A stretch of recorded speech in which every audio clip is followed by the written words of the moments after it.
Jake Morrison stepped off the transport shuttle and onto the gleaming floor of Nexus Prime. The massive space station stretched out before him like a city floating in the stars. Thousands of beings from dozens of different worlds moved through the corridors, their voices creating a constant hum of alien languages.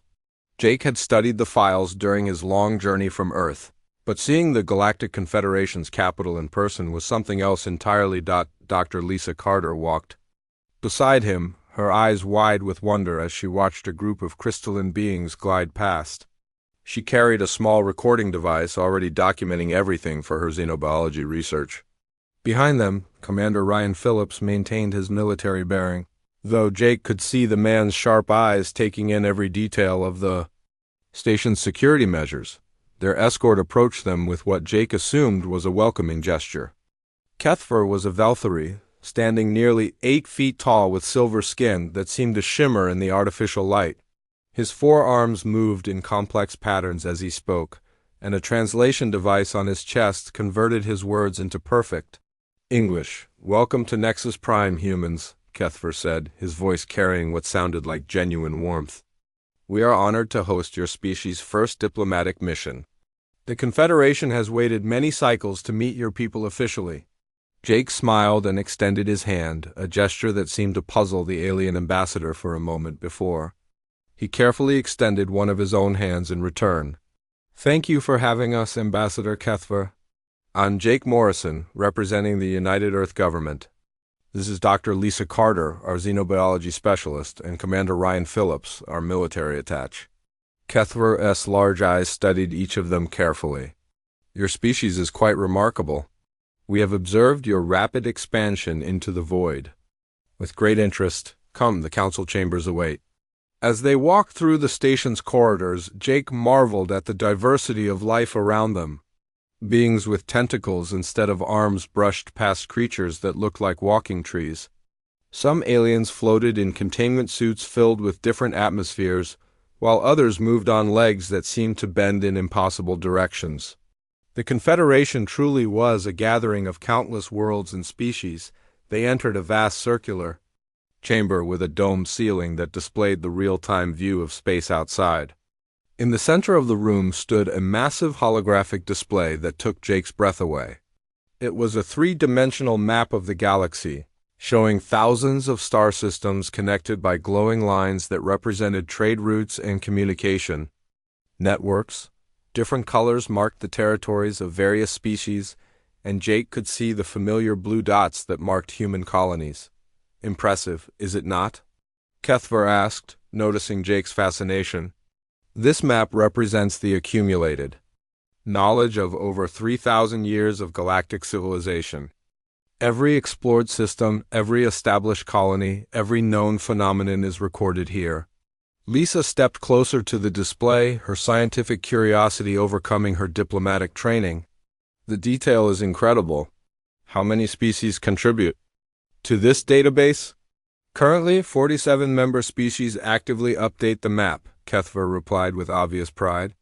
"The Confederation has brought peace and prosperity to more worlds than any previous galactic organization." Jake studied the map more carefully, trying to locate Earth and the other human colonies. He found them easily enough, marked in blue along what appeared to be the outer edge of map space.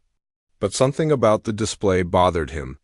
The map showed a vast spiral of star systems, trade routes, and territorial boundaries, but it seemed to stop abruptly at a certain point. Beyond the human colonies, there was simply nothing. "Ambassador Kethver," Jake said carefully, "I notice the map appears to be incomplete. There seems to be a large area of unmapped space beyond our territory." The effect on Kethver was immediate and startling. The alien's shimmering skin seemed to darken slightly, and his forearms moved in what Jake recognized as a gesture of discomfort. "Ah, yes, well, that region is not relevant to current diplomatic discussions. Perhaps we should proceed to the formal ceremonies?" Lisa and Ryan exchanged glances. Both had noticed the alien's sudden change in behavior. Lisa moved to stand beside Jake, pretending to admire the map while speaking quietly. "That's not just a small unmapped region, Jake.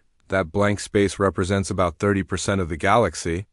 Commander Phillips positioned himself so he could observe both the map and their escort. His military training had taught him to notice when someone was avoiding a subject. In my experience, when someone doesn't want to talk about something, that's usually when you most need to know about it. Kethfer had moved away from the map and was gesturing toward a group of other ambassadors who were approaching. Come, honored guests. The formal welcome ceremony is about to begin. Representatives from many worlds are eager to meet you. As they moved toward the ceremony, Jake couldn't stop thinking about the blank space on the map. In his years as a diplomat, he had learned to read between the lines of what people said and didn't say Kethfer's reaction had been telling. The alien hadn't claimed the region was unexplored or dangerous or simply not worth mapping. He had avoided the question entirely, which suggested there was something specific he didn't want to discuss. The ceremony itself was elaborate and colorful. Dozens of alien dignitaries presented gifts and offered formal greetings in their various languages. Jake went through the diplomatic motions, making appropriate responses and accepting the symbolic offerings, but his mind kept returning to the map. Why would such an advanced civilization leave such a large region completely unmapped? And why did the question make their escort so uncomfortable? Lisa seemed to be having similar thoughts. During a brief break in the ceremonies, she leaned close to Jake and whispered, "I've been thinking about that map. If the Confederation has been exploring space for 3,000 years, there's no logical reason why they would have completely avoided such a large area. Unless there's something there they don't want to find." Ryan nodded slightly.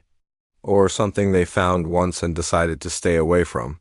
The ceremony continued for several more hours, with each species presenting their unique customs and traditions. Jake found himself genuinely impressed by the diversity and apparent cooperation among the different worlds. But underneath his diplomatic smile, a growing curiosity was taking hold. Before this mission was over, he was determined to find out what lay beyond the edge of the galactic map and why no one seemed willing to talk about it. The next morning, Jake met with Lisa and Ryan in their assigned quarters to discuss their plan. The diplomatic suite was comfortable but clearly designed for multiple species, with adjustable atmosphere controls and furniture that could accommodate beings of various sizes and shapes. Jake had spent most of the night thinking about the blank space on the galactic map, and he could see from their faces that his companions had been equally troubled by the mystery. "We need to split up and gather information quietly," Jake said, keeping his voice low even though their quarters were supposedly private. "If we all ask the same questions, it might make our hosts suspicious." Ryan nodded and adjusted his uniform. "I'll visit the military sector. As a military attaché, I have legitimate reasons to discuss fleet movements and defensive strategies. If there's something dangerous in that unmapped region, the military would know about it." Lisa packed her research materials into a small bag. "There's a xenobiology symposium today with scientists from dozens of worlds. I can ask about unexplored regions under the pretense of looking for new species to study. Scientists love to talk about their work." Jake straightened his diplomatic robes. "I'll use my access to the archives. As an ambassador, I can request historical records about galactic expansion. If this blank space has been avoided for a long time, there might be old records that explain why." They agreed to meet back in the evening to share what they had learned. As they prepared to leave, Lisa paused at the door. "Jake, what if we're wrong about this? What if there's a perfectly innocent explanation for why that region isn't mapped?" Jake considered her question carefully. "Then we'll look foolish for being curious. But if we're right and there is something being hidden from us, we need to know what it is? Humanity's future in the galaxy might depend on it." Ryan made his way to the military sector of the station, where beings from various worlds coordinated the Confederation's defense forces. The area was noticeably more secure than the diplomatic sections, with armed guards and identity scanners at every checkpoint. His military credentials gained him access to a briefing room where a Thrakari general was discussing patrol routes with several other officers. General Vexther was an impressive figure, even by alien standards. His thick, armored hide was covered in scars that spoke of many battles, and his voice carried the authority of someone who had commanded fleets across the galaxy. When Ryan introduced himself, the general seemed genuinely pleased to meet a human military officer. "Your species has shown remarkable skill in defensive operations," Vexter said, his translation device giving his words a gruff, no-nonsense tone. "We have observed your border patrols with interest." Very thorough, very careful. Ryan saw his opportunity. "Thank you, General. We try to be vigilant about potential threats. I noticed on the galactic map that there seems to be an unmapped region beyond our territory. Should we be concerned about any dangers from that direction?" The change in the general's demeanor was immediate. His scarred face became guarded, and he glanced around the room before answering. "That region is not a current concern for military operations. Our patrols do not venture beyond the established boundaries." "Has the Confederation military ever explored that area?" Ryan pressed gently. Vexter's large hands clenched into fists. "Some things are better left undisturbed, human. The Confederation has maintained peace for 3,000 years by knowing when to fight and when to avoid conflict. That region falls into the latter category." Ryan tried a different approach. "Are there navigational hazards we should be aware of? Space phenomena that make exploration dangerous?" The general looked around the room again, then leaned closer. To Ryan, "No expeditions have returned from that region in over 3 centuries. The official records list them as lost to navigational hazards, but between soldiers, I will tell you this much. Whatever is out there does not want to be found." Meanwhile, Lisa was having her own revealing conversations at the Xenobiology Symposium. The conference hall was filled with beings of every imaginable shape and size, all eager to share their research on the incredible diversity of life in the galaxy. Lisa moved from group to group, listening to presentations about crystalline organisms that fed on radiation and gas giant dwellers that existed as pure energy. She found her opening when a Catherian scientist named Dr. Morquin began discussing the challenges of studying life in unexplored regions.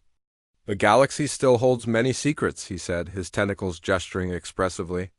"There are vast areas where life might exist in forms we have never imagined." Lisa approached him during a break. "I'm fascinated by the possibility of unknown life forms. I noticed on the galactic map that there's a large unmapped region beyond human space. Have there been any efforts to study potential life there?" Dr. Morquin's reaction was similar to what her companions had encountered. His usually animated tentacles went still, and his large eyes darted nervously around the room. "That region is ... not suitable for biological research. The conditions there are ... difficult." "What kind of conditions?" Lisa asked, trying to sound purely scientific. "Extreme temperatures, radiation?" "Hostile environments can often harbor the most interesting life forms." The alien scientist moved closer and lowered his voice. "Dr. Carter, I have been studying life in this galaxy for over 2 centuries. I have explored gas clouds where beings exist as living plasma, and I have cataloged organisms that thrive in the hearts of stars. But I have never and will never attempt to study life in that region." "Why?" Lisa asked simply. Dr. Morquin looked around once more, then answered in barely a whisper. "Because several of my colleagues tried, decades ago. They were brilliant scientists, well-equipped and experienced. They sent back one transmission after crossing the boundary, and then ... nothing, no distress signals, no debris, no trace that they had ever existed." Jake was having the most success in the archives, though what he was learning filled him with growing unease. His diplomatic status gave him access to historical records that were normally restricted to high-ranking officials. The archive system was vast, containing millions of documents from thousands of worlds spanning millennia of galactic history. He started with general searches for unexplored regions and galactic boundaries, but found only vague references to administrative restrictions and areas of limited interest. As he dug deeper, using more specific search terms, he began to find fragments of older records that had been heavily censored but not completely deleted. dating back over 2,000 years, mentioned something called the Great Silence and referenced a region of space where the old ones sleep. Another fragment spoke of the sleepers and warned that disturbing their rest would bring ruin to all thinking beings. The most intriguing find was a partially corrupted file that seemed to be a report from an ancient exploration mission. Most of the text was unreadable, but Jake could make out references to structures of impossible size and technology that defies natural law. The final readable line was chilling. Recommend immediate quarantine of sector. Whatever built these things should not be awakened. As the day progressed, a pattern began to emerge from the fragmentary records. Every galactic civilization that had ever existed seemed to have encountered something in that region, and everyone had made the same decision: to avoid it completely. The current Confederation was simply the latest in a long line of civilizations that had learned to stay away from whatever lay beyond human space. When the three humans met that evening, they compared their findings with growing alarm. Each had discovered the same basic truth from different angles. The blank space on the galactic map wasn't unmapped because it was unknown, but because it was deliberately avoided. Something was out there, something that had been waiting in the dark for thousands of years, and every species in the galaxy had learned to fear it. The question now, Jake said quietly, is why humanity was allowed to settle so close to it, and why we seem to be the only ones who weren't warned. The breakthrough came from an unexpected source. Dr. Elena Rodriguez had been working quietly in the linguistics section of the station for 3 days, studying ancient galactic languages that most beings had forgotten. She was a specialist in dead languages, the kind of scholar who could read inscriptions that had been carved into stone before most current civilizations had even discovered fire. Her work was usually considered boring by most people, but Elena loved the challenge of deciphering messages from long-dead cultures. She had been analyzing some particularly old texts when she noticed someone watching her from across the research hall. The being was clearly ancient even by galactic standards, with pale gray skin that seemed almost translucent and eyes that held the weight of centuries. He was a Catherian, she realized, but unlike the younger members of that species she had met. This one moved with the careful precision of someone who had lived through many ages. Elena looked up from her work and offered a friendly smile. The old being approached her table slowly, his movements deliberate and measured.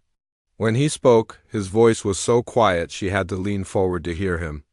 "You study the old words," he said, his translation device giving his voice a whispered quality. "Few beings bother with such things anymore. The young ones think only of the future, never the past."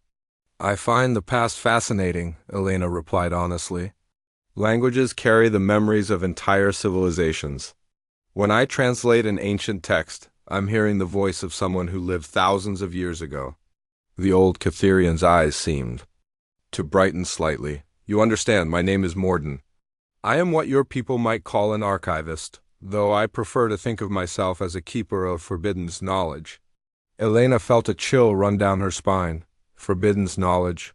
Morden glanced around the research hall, checking to make sure they were not being observed. "There are things that the Confederation prefers to forget. Stories that are too dangerous to tell. Records that have been buried so deeply that most beings believe they are only myths." "What kind of records?"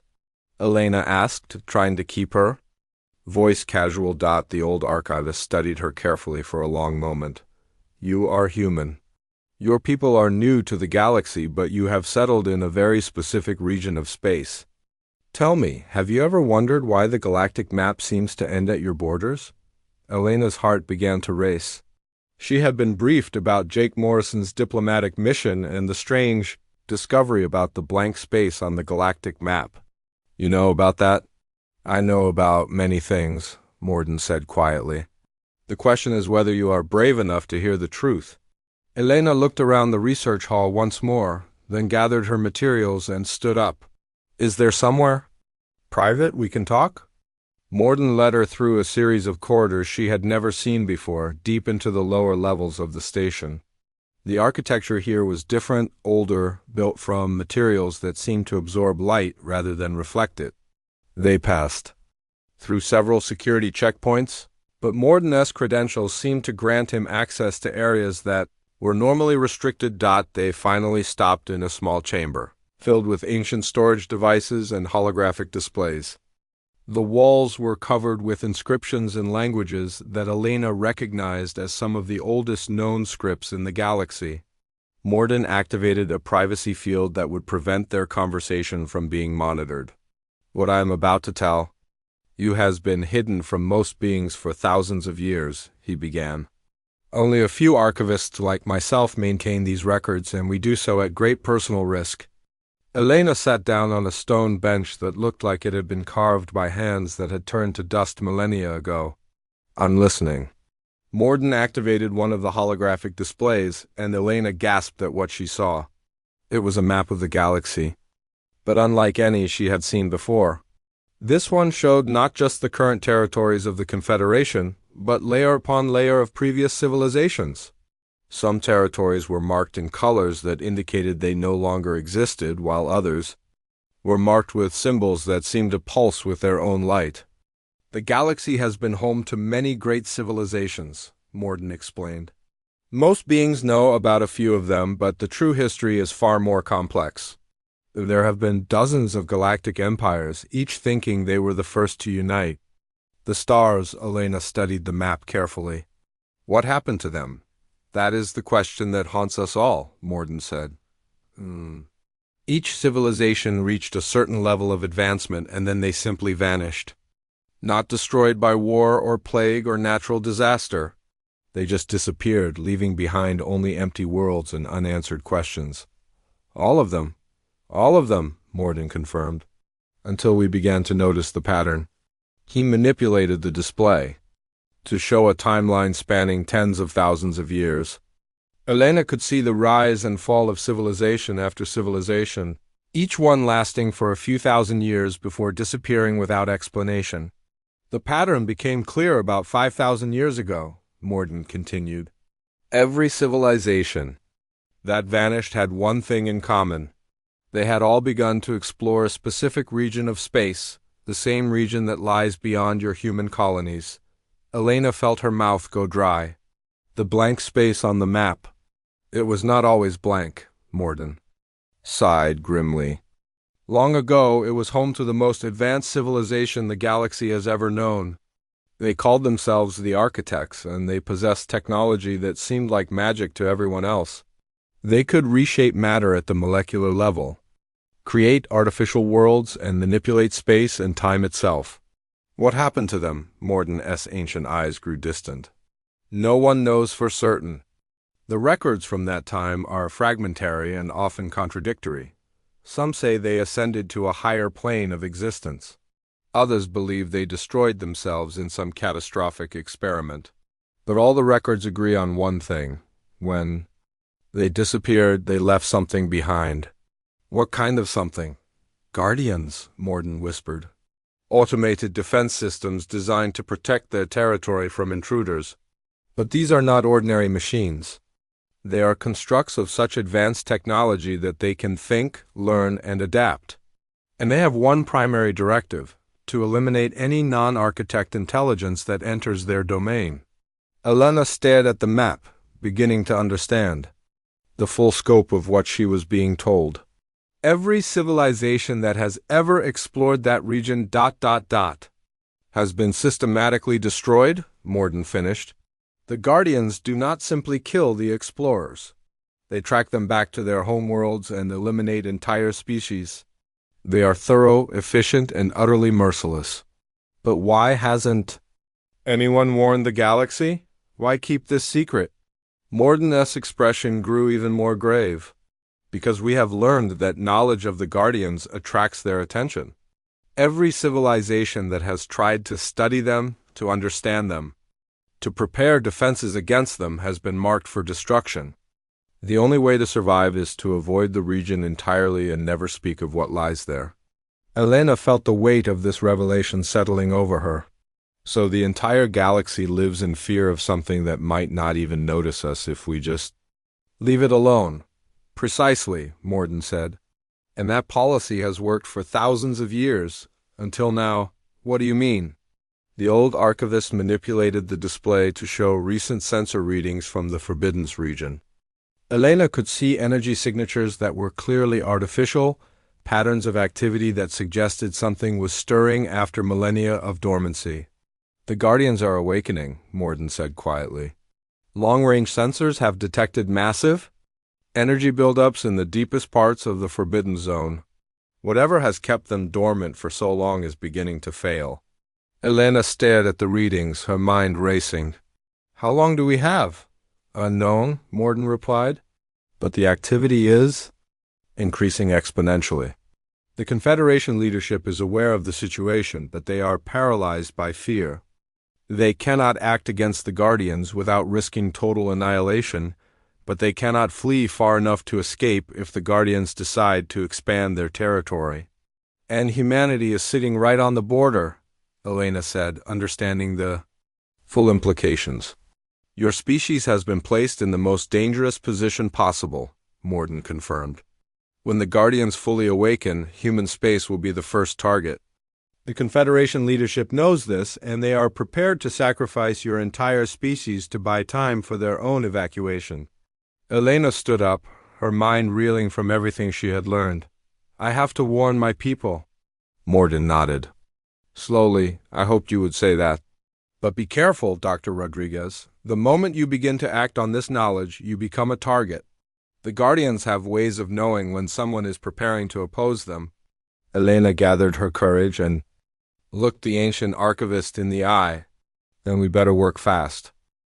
Captain Alex Bennett stood on the bridge of the colony ship New Horizon, watching the stars through the main viewport when the urgent message from Jake Morrison arrived.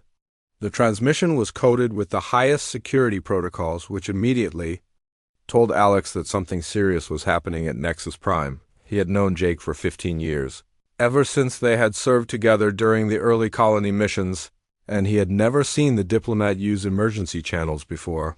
Oracle, decode the message and display it on the main screen, Alex ordered. The ship's artificial intelligence responded instantly, its synthesized voice carrying the calm efficiency that had made it invaluable during humanity's expansion into space. Message decoded, Captain. Displaying now. Alex read Jake's report with growing alarm. The discovery about the blank space on the galactic map was disturbing enough, but the additional information from Dr. Rodriguez about the architects and their guardians was truly terrifying. As he finished reading, Alex felt a chill that had nothing to do with the ship's environmental systems. Oracle, begin a full analysis of the data Jake has sent us. I want you to cross-reference everything with our own records of human expansion. Analysis initiated, Captain. Processing time estimate, 47 minutes. Alex paced the bridge while Oracle worked.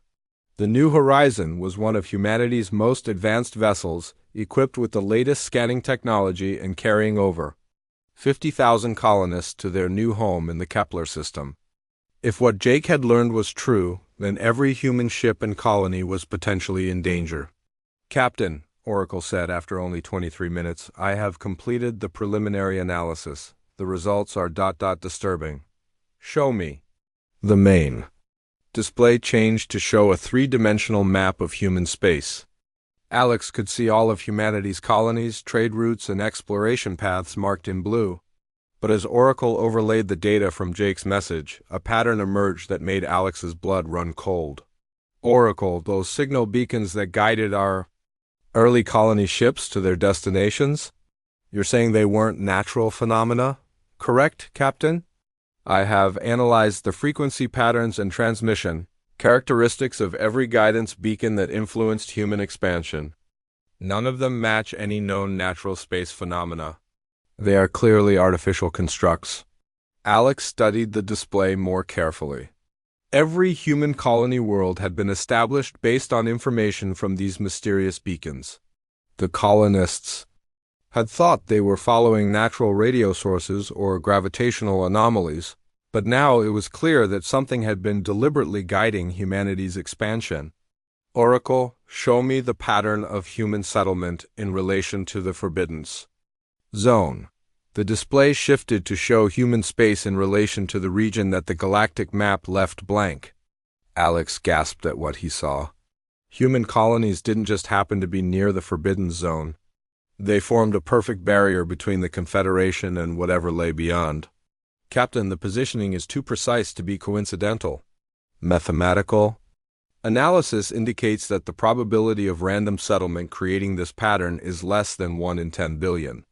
Someone or something wanted us positioned exactly where we are. That appears to be the case, Captain. But there is more. I have been monitoring long-range sensor readings from the direction of the Forbidden Zone. There are energy signatures that do not match any known phenomena. Alex felt his heart rate increase.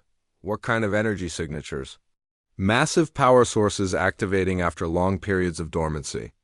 The patterns suggest artificial constructs of enormous size and sophistication.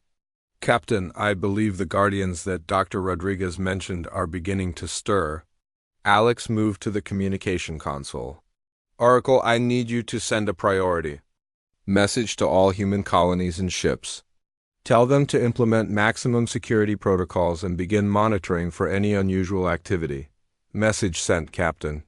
However, I recommend we take additional precautions, such as, I believe we should test whether the information about human immunity to architect technology is accurate.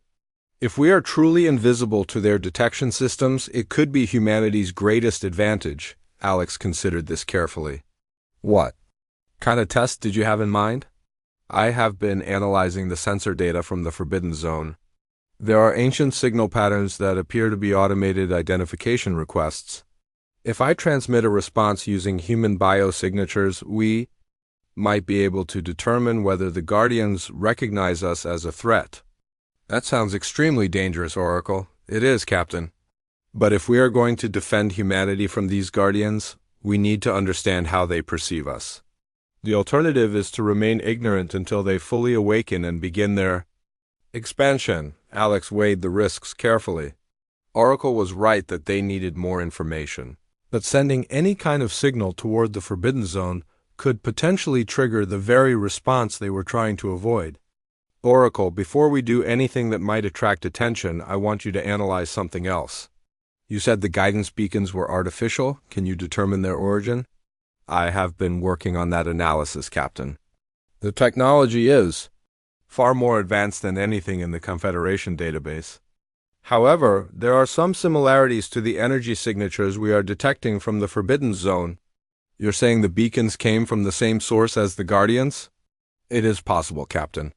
If the architects created the guidance beacons, it would explain why human settlement was positioned so precisely, but it raises an even more disturbing question. Alex felt a knot forming in his stomach. What question? Why would the architects want humanity positioned as a barrier between their territory and the rest of the galaxy? What purpose does our placement serve? The question hung in the air like a dark cloud. Alex realized that everything humanity thought they knew about their expansion into space might be wrong. They weren't explorers who had found their own way to the stars. They were pieces in a game they didn't understand, moved into position by forces they had never even suspected existed. Oracle, I want you to scan for any other signs of architect technology in human space. If they guided our expansion, they might have left other traces. Scanning initiated, Captain. This will require extensive analysis of all human settlements and installations. While Oracle worked, Alex sent another message to Jake Morrison, sharing the disturbing discoveries about the guidance beacons and the artificial nature of human expansion. He also sent copies of the analysis to the other colony ships and the military command on Earth. Captain, Oracle said after another hour of analysis, I have found something that you need to see. The display changed to show a detailed scan of human DNA. Alex was no scientist, but even he could see the highlighted sections that Oracle was pointing out. What am I looking at, Oracle? Genetic markers that do not occur naturally in human evolution. Captain, someone has been modifying human DNA for thousands of years. Alex felt the room spinning around him. You're saying we're not entirely human? You are human, Captain, but you are human by design rather than by natural evolution. The Modifications are subtle but significant. They appear to be designed to make human biosignatures compatible with architect technology. Compatible how? The modifications would allow humans to interface with architect systems without triggering defensive responses. Captain, I believe humans were specifically engineered to be invisible to the Guardians. Alex sank into his captain's chair, overwhelmed by the implications. Are you saying we're some kind of living key? That is one possibility, Captain. Another is that humans are meant to be the inheritors of architect technology. The genetic modifications would allow you to operate their systems safely. But why would the architects want us to inherit their technology? Unknown, Captain. But if my analysis is correct, humanity has been prepared for this moment for thousands of years. The question is whether you will choose to claim your inheritance or reject it. Alex looked out at the stars, knowing that somewhere in the darkness, ancient guardians were stirring from their long sleep. Humanity stood at the threshold of a destiny they had never chosen, carrying genetic modifications they had never requested, positioned in space by forces they had never known existed. Oracle, how much time do we have before the Guardians fully awaken? Based on the increasing energy signatures, I estimate between 6 and 18 months, Captain. Then we better figure out what we're supposed to do with this inheritance, and fast. The ship continued its journey through space, carrying colonists who had no idea that their entire species had been shaped by ancient hands for a purpose they were only beginning to understand. Behind them, the stars held secrets that were older than civilization itself, and ahead of them lay a choice that would determine not just humanity's future, but the fate of the entire galaxy. The emergency session of the Galactic Confederation Council convened at midnight station time, when most of the diplomatic staff would normally be asleep. Jake Morrison received the urgent summons while he was reviewing Elena's latest findings about the architect technology. The message was brief but ominous. All ambassadors report to council chambers immediately. Critical threat assessment. Jake hurried through the corridors of Nexus Prime, noting the increased security presence and the nervous energy that seemed to permeate the station. When he arrived at the council chambers, he found representatives from all 47 member species gathered around the central holographic display. The normal diplomatic protocols had been abandoned, and everyone was speaking in hushed, urgent tones. Ambassador Kethfer approached Jake with an expression that seemed to combine fear and resignation. Ambassador Morrison, thank you for coming so quickly. I'm afraid we have disturbing news to share with the Council. The lights dimmed and the central display activated, showing long-range sensor readings from deep space monitoring stations. Jake could see massive energy spikes emanating from the region beyond human space, patterns of activity that were clearly artificial and growing stronger by the hour. Supreme Chancellor Vexnara, a dignified Thrakari who had led the Confederation for over 50 years, stepped forward to address the assembly. Her usually calm demeanor was replaced by barely controlled panic. Fellow beings of the Confederation, she began, her voice carrying through the chamber's translation systems. We face a crisis that our civilization has hoped would never come. The ancient guardians are awakening. A wave of shocked murmurs swept through the assembly. Jake noticed that while many ambassadors seemed genuinely surprised, others appeared to have been expecting this moment. The divide between those who knew the truth and those who had been kept in the dark was suddenly obvious. How long have you known about this? Jake asked, his diplomatic training allowing him to project his voice across the chamber without shouting. Chancellor. Vexnara's 4 eyes fixed on him with something that might have been respect. Your species continues to impress us with your directness, Ambassador Morrison. The Confederation leadership has been monitoring the situation for several months. We had hoped the activity would remain at background levels, but the rate of increase has exceeded our worst projections. Several months? Jake stood up, abandoning all pretense of diplomatic courtesy. You've known about this for months and, said nothing to humanity? We're the ones sitting directly in the path of these guardians. Please, Ambassador Morrison, Chancellor Vexnara said, gesturing for him to remain calm. Your species' position was not accidental. It was carefully planned. The chamber erupted in voices as the full implications of this statement became clear. Jake felt his hands clench into fists as he realized what the Chancellor was admitting. "You placed us there deliberately," he said, his voice cutting through the noise. "You've been using humanity as a shield." Commander Phillips, who had been monitoring military communications, suddenly burst into the chamber. His face was flushed with anger and his usual military composure was completely gone. "Ambassador," he called out to Jake, "you need to see this immediately." Phillips activated his portable display device, projecting classified military documents into the air above the assembly. The documents showed detailed evacuation plans for Confederation core worlds, timetables for fleet withdrawals, and most damning of all, projections for acceptable losses during what was euphemistically termed strategic repositioning. "They've been planning to abandon us?" Phillips said, his voice filled with disgust. "According to these documents, the Confederation military has been preparing evacuation routes that deliberately leave human space undefended. They're counting on us to slow down the Guardians while they escape to distant galaxies." Jake turned to face Chancellor Vexnara, his diplomatic mask finally slipping away completely. "How long have you been planning this betrayal?"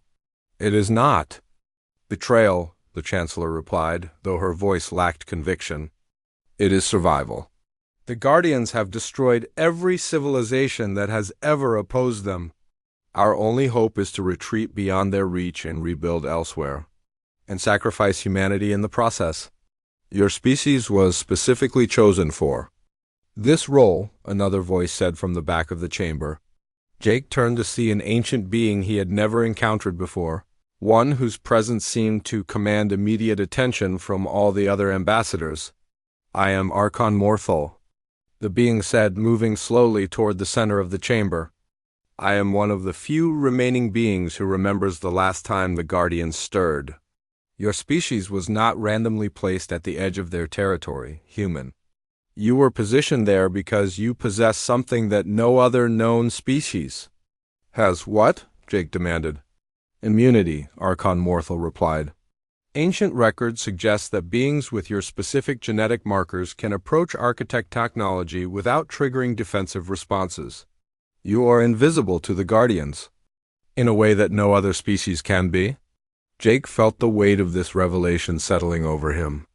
"So you've known all along that we might be able to survive contact with these Guardians. But instead of warning us or working with us, you decided to use us as expendable shields." "The risk was too great," Chancellor Vexnara said. "If we were wrong about your immunity, approaching you with this knowledge could have triggered the Guardians' attention toward the entire Confederation." "And if you were right," Jake said, understanding the full scope of the betrayal, "you could use our immunity to buy yourselves time to escape while we deal with the consequences." Philip stepped forward, his military bearing returning as his anger focused into cold determination. "Ambassador, I've been in contact with Captain Bennett and the other colony ships. They're reporting that the energy signatures from the Forbidden Zone are increasing exponentially. Whatever's out there, it's going to be fully active within days, not months." Jake looked around the chamber, seeing fear in the faces of beings from dozens of worlds. These were representatives of civilizations that had existed for thousands of years, and they were all terrified of something that humanity had never even known existed until a few days ago. "Chancellor Vexnara," Jake said, his voice carrying the authority of someone who had finally understood the true stakes of the situation, "I want to make something very clear. Humanity will not be your sacrificial lamb. If these Guardians are awakening, then we need to face this threat together, with full information and mutual support." "The Confederation Council has already voted," the Chancellor replied.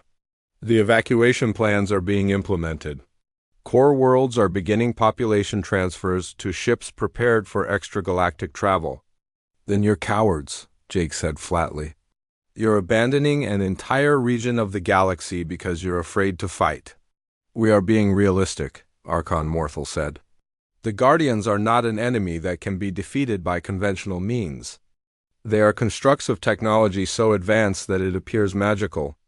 They can reshape matter, manipulate spacetime, and they are absolutely dedicated to eliminating any non-architect intelligence. Jake looked at Phillips, seeing his own determination reflected in the commander's eyes. Then maybe it's time for humanity to prove that some things are worth fighting for, even against impossible odds? You would face the Guardians alone? Chancellor Vexnara asked, her voice carrying a mixture of disbelief and what might have been admiration. If necessary, Jake replied. But first, I want to know everything you've been hiding from us. Every record, every analysis, every piece of ancient knowledge about the architects and their technology. If humanity is going to stand between these guardians and the galaxy, we're going to do it with our eyes wide open. Phillips nodded grimly. I'll contact our ships and colonies. If we're going to make a stand, we need to coordinate our defenses. The Confederation leadership realized that humanity was not going to play their assigned role as passive victims. Jake could see the fear in their eyes being replaced by something else. For the first time in thousands of years, someone was refusing to run from the Guardians. The question now was whether humanity's supposed immunity would prove real, or whether they were about to become the latest civilization to vanish into the darkness between the stars.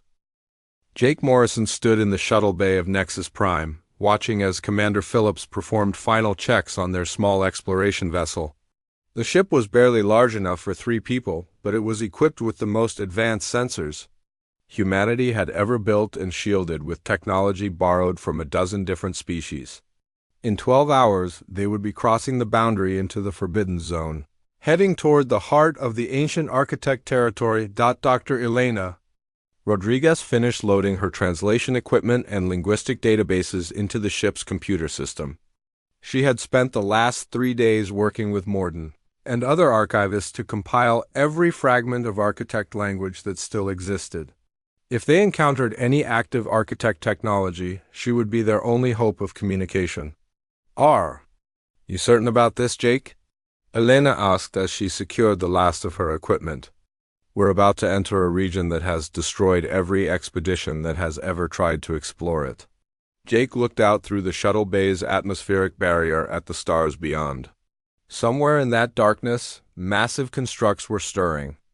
To life after sleeping for thousands of years? The energy readings from long-range sensors showed that the awakening process was accelerating, and they had perhaps days before the Guardians reached full operational status. I'm not certain about anything, Jake admitted, but I know that running away isn't the answer. If humanity really is immune to architect technology, then we're the only ones who might be able to find a peaceful solution. Phillips finished his pre-flight checklist and joined them at the ship's small viewport. Captain Bennett confirms that all human colonies are implementing defensive measures, but honestly, we don't know what we're defending against. The Confederation records about Guardian capabilities are mostly classified or corrupted, which is why we need to see for ourselves, Jake said. If these Guardians are truly as powerful as the archives suggest, then fighting them would be suicide for any species. But maybe communication is possible. Elena activated her portable display and showed them the linguistic analysis she had been working on. I've found patterns in the architect language that suggest they were not inherently aggressive. Their technology was designed for creation and transformation, not destruction. The Guardians might be operating under corrupted directives. What do you mean? Phillips asked. Think about it, Elena explained. The architects disappeared suddenly, leaving behind automated systems that were supposed to protect their territory. But what if those systems were never meant to operate independently for thousands of years? What if they've been slowly malfunctioning, becoming more aggressive than their creators intended? Jake considered this possibility. So we might be dealing with broken machines rather than deliberately hostile entities. It's possible, Elena said. The linguistic fragments suggest that the architects valued learning and growth above all else. A species like that wouldn't create Guardians designed to eliminate all other intelligent life unless something went terribly wrong. Phillips powered up the ship's engines and began the departure sequence. Well, we're about to find out. Oh, Stations report ready for launch.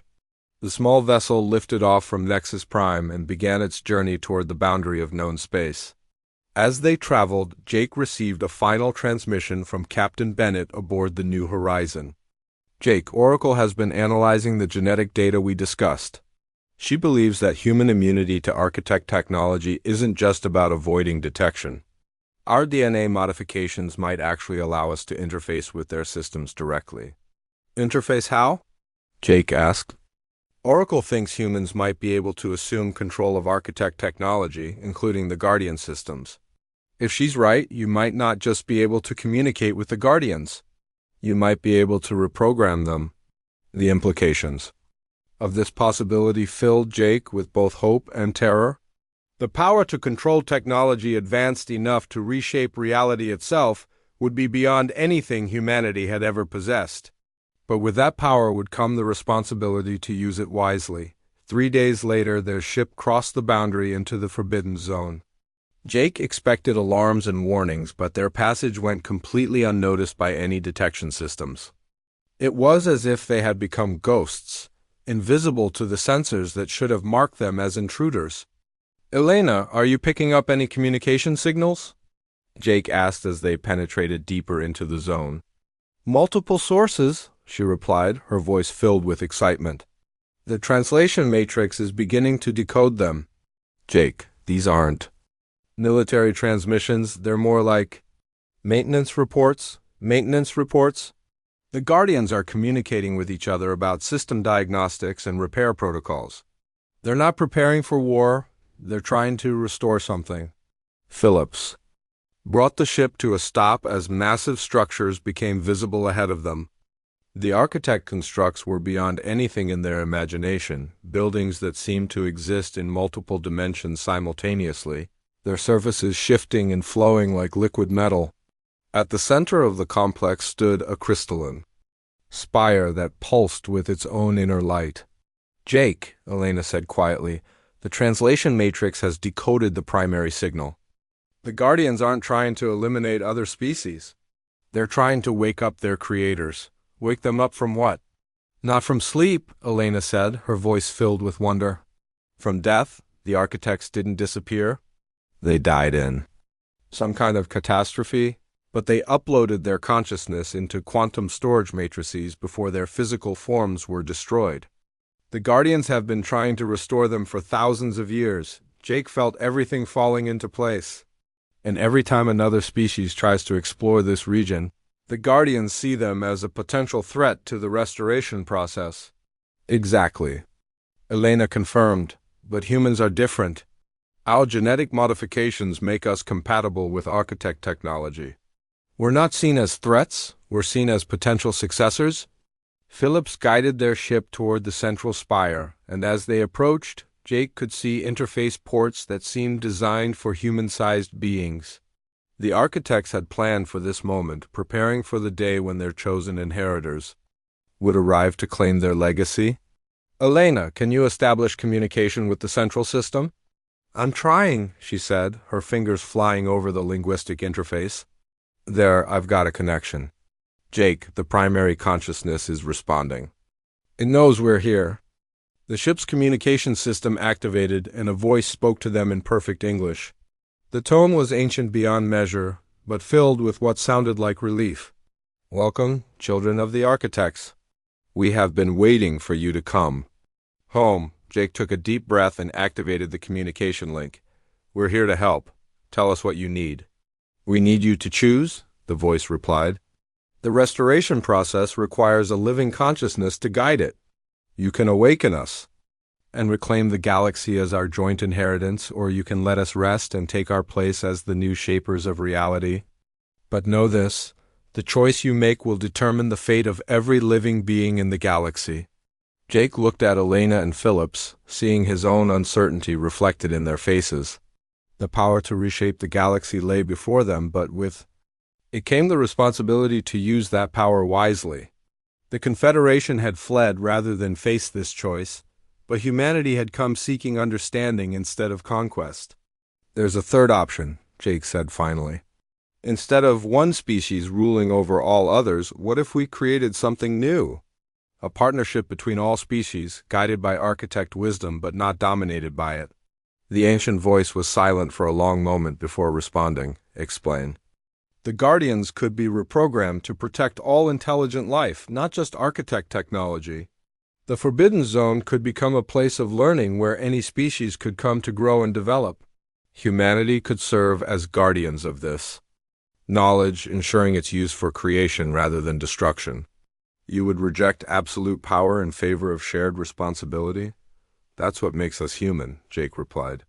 We're stronger when we work together than when we stand alone. The central spire pulsed with brighter light, and Jake could feel the ancient consciousness considering his proposal. When it spoke again, there was something like approval in its voice. Perhaps we chose our inheritors more wisely than we knew. Very well, child of Earth, let us build something new together.